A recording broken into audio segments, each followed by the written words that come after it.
0.09%। সংক্রামক রোগ বিশ্ব মহামারী করোনায় বাংলাদেশের 3,32,000 প্রত্যক্ষ ও পরোক্ষ মৃত্যুর হিসেবটা গেল 7 দশকের মৃত্যুর ধারা পর্যালোচনায় চূড়ান্ত। বিশ্ব স্বাস্থ্য সংস্থার তথ্য মতে বিশ্বজুড়ে কোভিডে মৃত্যু ছাড়িয়েছে 1.5 কোটি। অথচ সংক্রামক রোগে মৃত্যুর হার ক্রমাগত হ্রাসের বিপরীতে বেড়েছে অসংক্রামক রোগের বিস্তার। অসংক্রামক রোগই এখন নীরব মহামারীতে পরিণত হতে চলেছে। বাংলাদেশে মৃত্যুর শীর্ষ 10 কারণ এবং হার নিয়ে পরিসংখ্যান ব্যুরোর গবেষণা প্রতিবেদন এমনই বার্তা দেয়। ডায়াবেটিসের রোগীর 10 জনের মধ্যে 8 জন মারা যাচ্ছে হার্ট অ্যাটাকে। ডায়াবেটিসের রোগীর মধ্যে স্ট্রোক হওয়ার সম্ভাবনা যাদের ডায়াবেটিস নেই তাদের তুলনায় প্রায় 250% বেশি। ডায়াবেটিসের রোগীর 50 বছরের বয়সের মধ্যে যাদের ডায়াবেটিস ধরা পড়ছে, উনি যদি পুরুষ হন তাহলে ওনার আয়ু কমে যাবে 6 বছর। উনি যদি মহিলা হন ওনার আয়ু কমে যাবে 6.5 বছর। তাহলে যে কোনো প্যারামিটারে যদি আয়ু কমাটাকে সবচেয়ে গুরুত্বপূর্ণ সবাই জানি, ছেড়ে যদি ধরি ডায়াবেটিস কিন্তু এত মারাত্মক। কিডনি, অন্ধত্ব, বন্ধ্যাত্ব কিংবা মানসিক অবসাদের জন্য দায়ী নীরব শত্রু ডায়াবেটিস, যাকে বলা যায় অসংক্রামক রোগের খনি। এর সাথে ক্যান্সারের সরাসরি যোগাযোগ আছে, এর সাথে ডায়াবেটিসের যোগাযোগ আছে, বধিরতার যোগাযোগ আছে, দৃষ্টিশক্তি হ্রাস পাওয়ার যোগাযোগ আছে, মানসিক সমস্যা হওয়ার যোগাযোগ আছে। তাহলে এটি কিন্তু আবারও কারো ব্যক্তিগত উদ্যোগে সংশোধনযোগ্য নয়। খাদ্য ব্যবস্থাপনার অস্বাস্থ্যকর অবস্থা, শারীরিক শ্রমহীন জাতিতে পরিণত হওয়া, পরিবেশ দূষণ এবং এর সাথে মিলিয়ে আমাদের দৃষ্টিভঙ্গির দুর্বলতা, এগুলো আমাদেরকে এই অসংক্রামক রোগের একটা মনে করেন আমাদের বাংলাদেশকে একটা খনিতে পরিণত করে ফেলেছে। আতঙ্ক বাড়িয়ে তুলছে ক্যান্সারও। দেশের 16 লাখ রোগীর চিকিৎসায় প্রয়োজনীয় অনুষঙ্গ অতি সামান্য। ট্রিটমেন্টের জন্য যে সেটআপটা দরকার, যে আমাদের যে হাসপাতাল, তারপরে lab support, molecular lab, genomic lab, এই সাপোর্টগুলো দরকার। এগুলা আর সাথে হচ্ছে তার ব্যয়বহুল একটা চিকিৎসা, এইটার পাশে দাঁড়ানো, রোগীর পাশে দাঁড়ানো। কারণ এই যে আমাদের দেশে নিম্ন মধ্যবিত্ত বা মধ্যবিত্ত পর্যায়ে যারা এত ব্যয় ওরা নিতে পারতেছে না, স্বাস্থ্যরা যেন তাদের সহজলভ্য হতে পারে এই ক্যান্সার সেবাটা। যান্ত্রিকতায় অভ্যস্ত শহুরে জনগোষ্ঠীর একটি বড় অংশই এগিয়ে যাচ্ছে মৃত্যু ঝুঁকির দিকে। উন্নত বিশ্বে ক্যান্সারকে মরণবেদী মনে করে না, মরণবেদীটা মনে করে ক্যান্সার জয় করে ফেলতেছে ওরা। ব্যক্তি সচেতনতা, স্ক্রিনিং প্রোগ্রাম, অ্যাওয়ারনেস প্রোগ্রাম, রাষ্ট্রকে এগিয়ে আসা, সামাজিক মুভমেন্ট, এখানে আমাদের যেমন ব্যাড হ্যাবিটগুলোর ব্যাপারে ওরা খুব সচেতন, তামাক বা তামাকজাত দ্রব্য ওরা নিচ্ছে না। তাই দৈনন্দিন অভ্যাসগত তারতম্যে নির্ভর করে আজ নয়তো কাল এই কালব্যাধিতে আক্রান্ত হওয়া কিংবা সচেতনতায় সুস্থ জীবনযাপন। আকবর হোসেন সুমন, 21 টেলিভিশন, ঢাকা। ঈদের পর মাছের বাজার বেশ চড়া, ইলিশের দামও আকাশ ছোঁয়া। এখনও কাটেনি ডিম ও মাংসের বাজারের অস্থিরতা। সবজির দাম স্থিতিশীল থাকলেও আলু পেঁয়াজের দাম ঊর্ধ্বমুখী। এদিকে হঠাৎ করেই কমে গেছে চালের সরবরাহ। মানিক শিকদারের রিপোর্ট। ঈদের পর সাপ্তাহিক ছুটির দিনে আবারও জমজমাট কারওয়ান বাজার। নিত্যপণ্যের দামে হিমশিম ক্রেতারা। বাজার ব্যবস্থাপনার একটা ভারসাম্য সবসময় মনিটরিংয়ে রাখা উচিত এবং এটা জোরালোভাবেই করা উচিত। সপ্তাহের ব্যবধানে অস্বাভাবিকভাবে বেড়েছে আদা রসুনের দাম। প্রতি কেজি পেঁয়াজ 80-90 টাকায় বিক্রি হচ্ছে। বেড়েছে কাঁচামরিচেরও দাম। কাঁচামরিচ কত করে? ভোজ্য তেলের দাম অপরিবর্তিত থাকলেও মশলার বাজারে অস্থিরতা এখনও আছে। সেই সাথে বেড়েছে ডালের দাম। আর বিশেষ করে এলাচ, দারচিনি, লবঙ্গ, এগুলো তো ঈদের আগে যে অনেক দাম বাড়ছে ওই দামের ভিতরে আছে। এখনো নতুন কোনো চালানো আসে না, দামও কম। আমাদের কাছে আগে যেভাবে আছে আমরা ওইভাবে বিক্রি করতেছি, ওইভাবে কেনাকাটা করতেছি। তবে সবজিতে স্বস্তি ফিরেছে। পাপা বিক্রি হয়েছে 32-30, করল্লা 70 থেকে 60। গত সপ্তাহে মেলা দাম বেশি ছিল। বেগুন ছিল 50 টাকা, 55 টাকা। ব্রয়লার ও সোনালী মুরগির দাম কিছুটা কমলেও দেশি মুরগি আগের চড়া দামেই বিক্রি হচ্ছে। ঈদের আগে ছিল 380, 370, 350 বিক্রি করছে ঈদের আগে। এখন 300 টাকা, মানে একটু কমছে। গরু 750 থেকে 780, ছাগল 1000 থেকে 1200 টাকায় বিক্রি হলেও মাছের বাজার বেশ চড়া। সব ধরনের মাছের দামই বাড়তি। 1 কেজি আকারের ইলিশের দাম 2000 ছাড়িয়েছে। ভাই গত সপ্তাহে এই সপ্তাহে ইলিশ মাছের দাম বেশি। গত সপ্তাহে 1 কেজি মাছ বেচলাম 1700 টাকা, এই সপ্তাহে 1800 থেকে 1900 টাকা বেচতেছে। 2000 টাকা আছে মাছের উপরে কোয়ালিটি বুঝা। মাঝখানে বৃষ্টি ছিল না, মাছ হয় নাই। চালের বাজারে দাম না বাড়লেও সরবরাহের কমের কথা জানাচ্ছেন বিক্রেতারা। এখন আবার নতুন চালান ঢুকে নেয়, হয়তো 2-1 মধ্যে আমাদের নতুন চালান আসবে, আসলে বোঝা যাবে যে কী পরিমাণ চাউল বাড়ছে। এদিকে কারওয়ান বাজারে বেড়েছে মৌসুমি ফলের বেচা বিক্রি। বিক্রেতারা বলছেন নামতে শুরু করেছে আমের দাম। গত সপ্তাহে ছিল মনে করেন যে এই যে রূপালিটা 140-30 এরকম, আর এই সপ্তাহে বিক্রি করতে 110 টাকা। মানিক শিকদার, 21 টেলিভিশন, ঢাকা। গাজায় যা হচ্ছে তা সহ্য করার মতো নয়। মুসলিম উম্মার ঐক্য না থাকায় এ ধরনের ঘটনা ঘটছে বলে মন্তব্য করেছেন পররাষ্ট্রমন্ত্রী ডক্টর হাসান মাহমুদ। গাজীপুরে Islamic university of technology IUT এর 36তম সমাবর্তন অনুষ্ঠানে তিনি বলেন, প্রযুক্তিগত অগ্রগতির জন্য আরও গবেষণায় গুরুত্ব দেন। এবারের সমাবর্তনে 14টি দেশের 543 জন শিক্ষার্থী গ্র্যাজুয়েশন সম্পন্ন করেন। তাদের মধ্যে 8 জনকে YC ও IUT গোল্ড মেডেল প্রদান করা হয়। উপাচার্য প্রফেসর ডক্টর মোহাম্মদ রফিকুল ইসলামের সভাপতিত্বে অনুষ্ঠানে বক্তব্য রাখেন YCর অর্থনৈতিক বিষয়ক সহকারী মহাসচিব আহমদ কাওয়েসা সেনজেন্দো, IUTর গভর্নিং বোর্ডের chairman professor doctor Saleh Ibrahim Al Kasuni, professor doctor Mohammad Ataul করিম।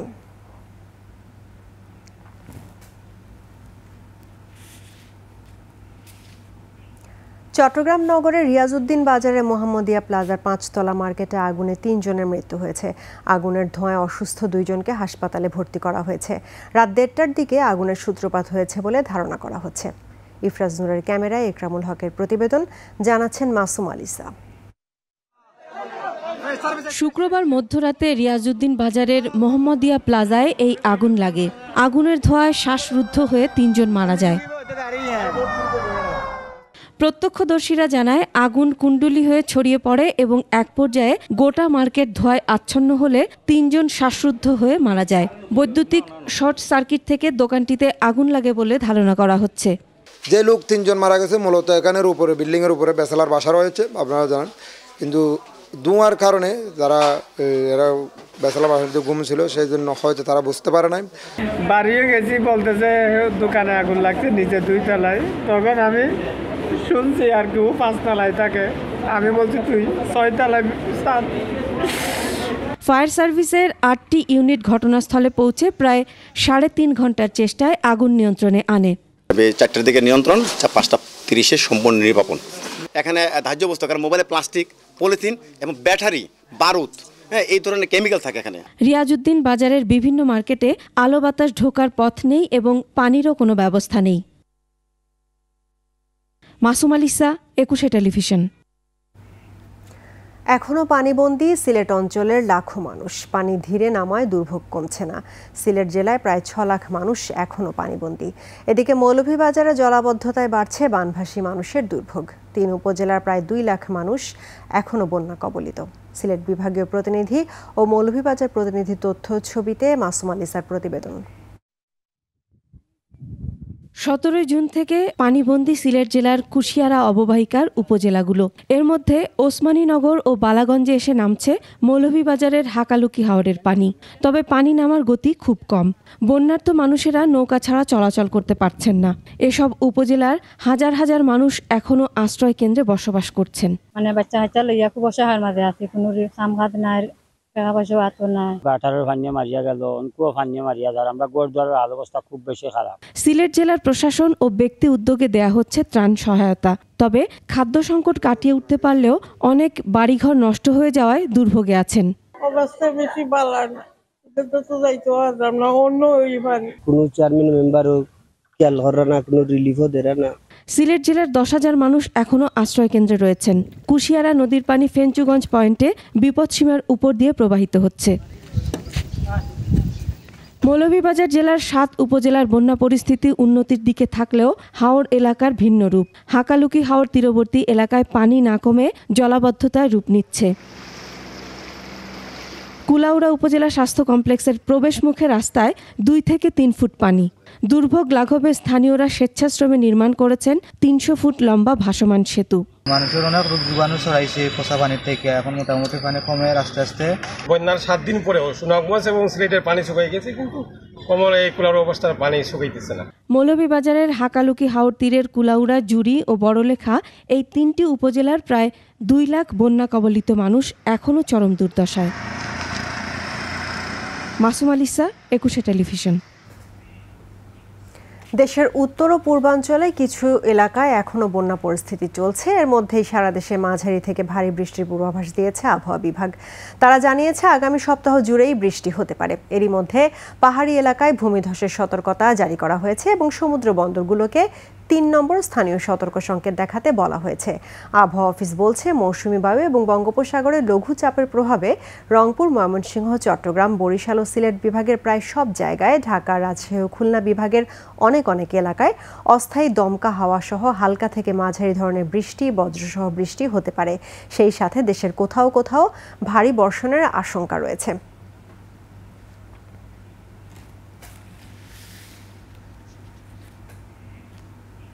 এবার আমাদের সাপ্তাহিক আয়োজন জনদুর্ভোগ। সুয়ারেজের পানিতে ডুবে আছে এক আঙিনার 4 হাসপাতাল। অল্প বৃষ্টিতে তলিয়ে যায় ডাক্তার আর নার্সদের কোয়ার্টার। জমে থাকা ময়লা আবর্জনায় বেড়েছে মশা, বৃদ্ধি পাচ্ছে পানিবাহিত রোগ। ইয়াকুব লিটুর ক্যামেরায় আরও জানাচ্ছেন অখিল পোদ্দার।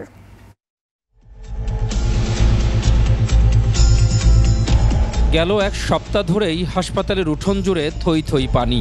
সেই পানিতে ভাসছে কত ধরনের জীবাণু, তার কোনো অন্ত নেই। ঘরের উপরও পানি উঠে গেছে, এত পানি হয়েছে, আঁটু সমানও পানি। এই যে এখন সাপ পোকের অনেক কিছুর ভয়, তাহলে কিভাবে আমরা বাঁচবো? মহাখালীর বক্ষব্যাধি হাসপাতাল রাজধানী ঢাকার বেশ পুরনো সেবা প্রতিষ্ঠান। একই উঠোনে গড়ে উঠেছে Sheikh Russel gastro liver, asthma, leprosy ও নার্সিং ইনস্টিটিউট। পাশেই রয়েছে ক্যান্সার হাসপাতাল। অথচ অতি গুরুত্বপূর্ণ এলাকা ডুবে থাকে বৃষ্টি আর সুয়ারেজের পানিতে। ময়মনসিং থেকে আসছি রুগী নিয়ে, এখন মনে করেন মেডিকেলের সামনে মেডিকেলে আসছি, এখন দেখি চতুর্দিক দিয়ে পানি। সিটি কর্পোরেশনের লোক আইয়াম ড্রেন সব কিছু আইয়া দেখা যায় কোনো কাজ করে না। এই যে 2-3টা বাসা, এদের নিচে যে ট্যাঙ্কি আছে সেই ট্যাঙ্কিগুলি সব মানে অপরিষ্কার পানিতে নষ্ট হয়ে যায়। আমি তো এই বাসায় 5 বছর অবস্থান করতেছি, 5 বছর তো আমি এরকমই দেখে আসতেছি। অনেক দিন দরবার করি একবার পানি ছড়িয়ে দেওয়া হয়েছিল। একটা সাবজেক্ট পড়াই আমি, হেলথ এডুকেশনের উপর অনেক কিছু বলতে হয়। তা আমি যদি নির্যাতিত হই তাহলে আমি কিভাবে আমার স্টুডেন্টদের শিক্ষা দিব? কয়েকদিন পানি কিনে নিয়ে খাইছি আর মানুষের বাসায় যায় গোসল করে আসতে হয়। এটা কি সম্ভব প্রতিদিন যাওয়া? হাসপাতাল কর্তৃপক্ষ বলছে বিদ্যমান সমস্যার প্রভাব পড়েছে রোগীদের উপর। পানিগুলো যদি ডাইভার্ট না করা যায় এবং ময়লার পথটা যদি আরও বড় না করা যায়, তাহলে তো এটা আসলে এই জলাবদ্ধতাটা নিরসন করা সম্ভব হবে না। বলছি যে বাসায় কেউ আছেন, একটু খুলবেন।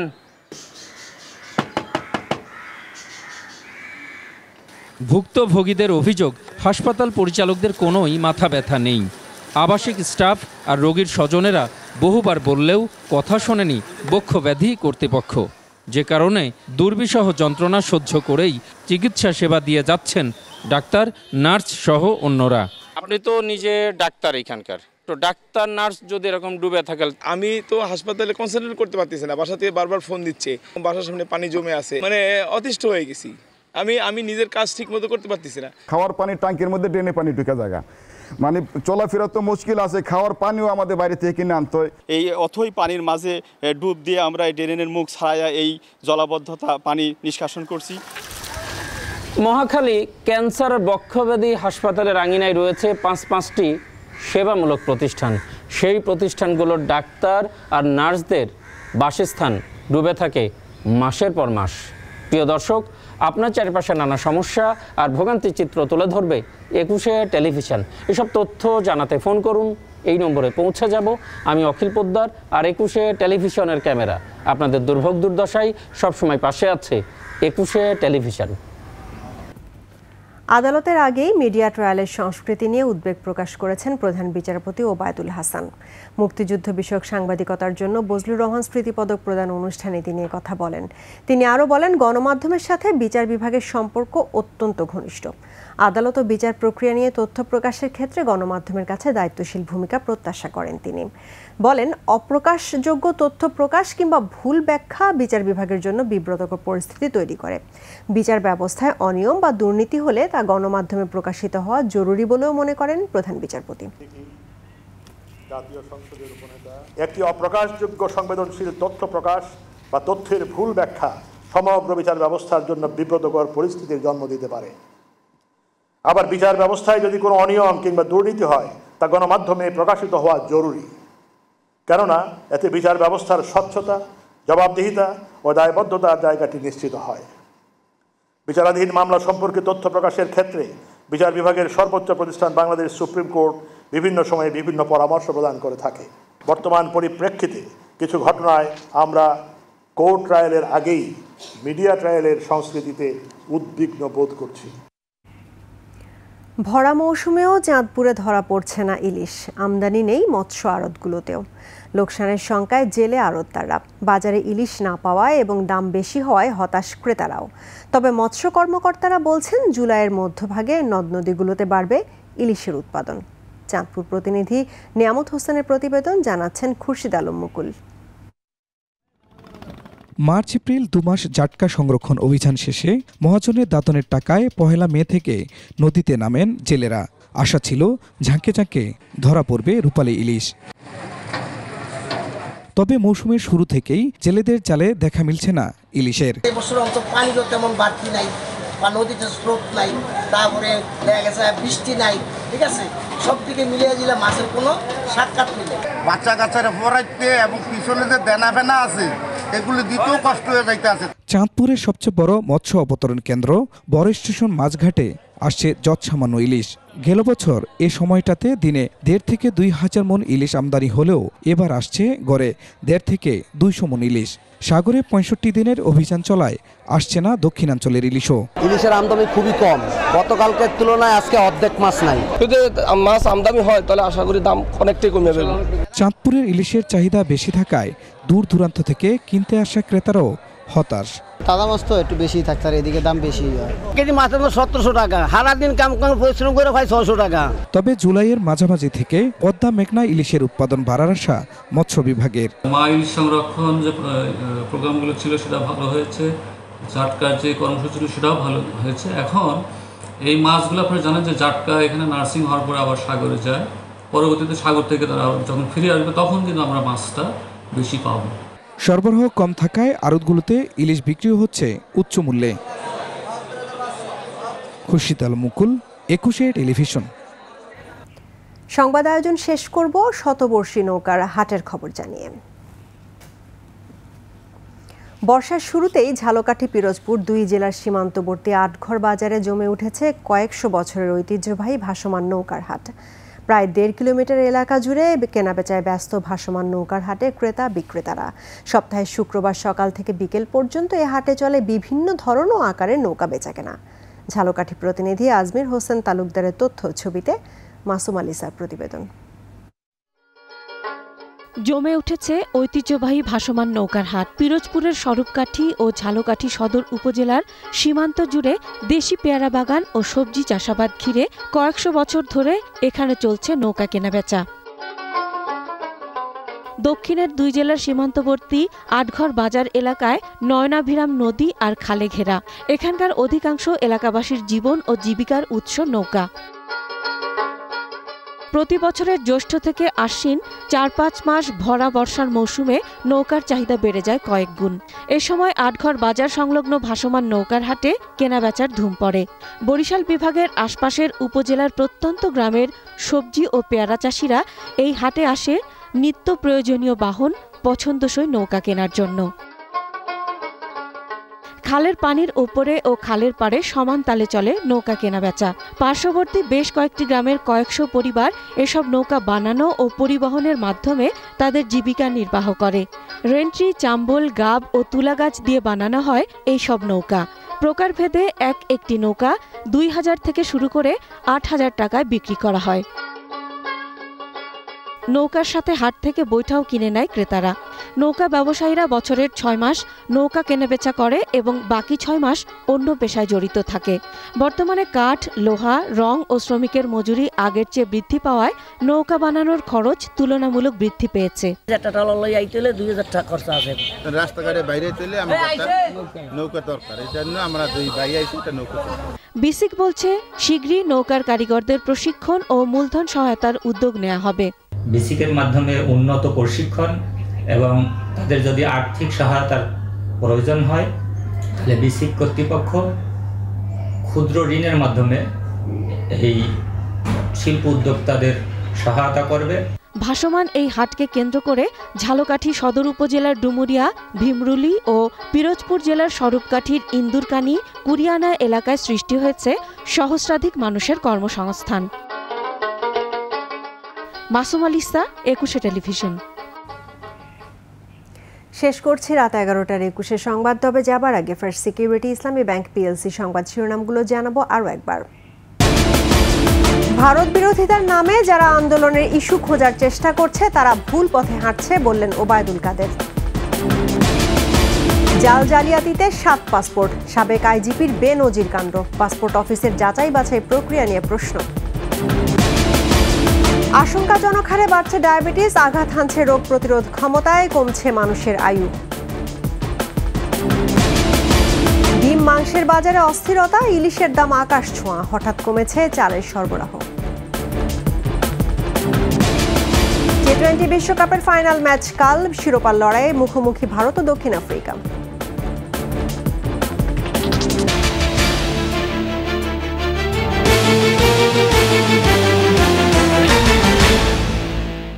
দর্শক, 21 সর্বশেষ খবর জানতে ডায়াল করুন 2021 নম্বরে, আর ভিজিট করুন 21-tv.com ওয়েবসাইটে। এছাড়া ফেসবুকে ভিজিট করতে পারেন facebook.com/2124 অনলাইনে।